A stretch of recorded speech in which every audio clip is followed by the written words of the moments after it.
भेटायला म्हणून बोलावून घेतलेल्या अल्पवयीन मुलीवर बलात्कार केल्याची घटना उघडकीस आली आहे.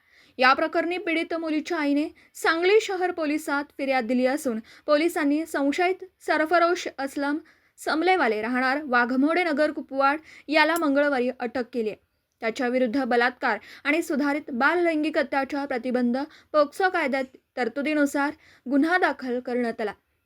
पोलिसांकडून मिळालेल्या माहितीनुसार पीडित मुलगी ही 14 वर्ष 7 महिने वयाची असून ती आपल्या कुटुंबियांसह विश्रामबागमधील एका उपनगरात राहते.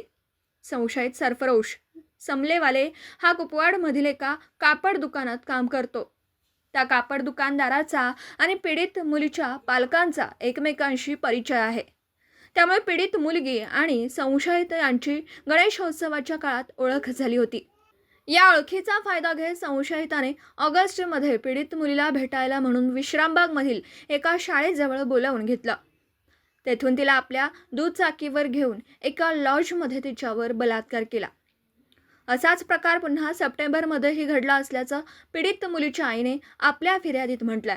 अशा प्रकारचा गुन्हा दाखल होताच सांगली शहर पोलिसांनी तात्काळ कारवाई करत संशयित सरफरोश समलेवाले याला अटक केली आहे.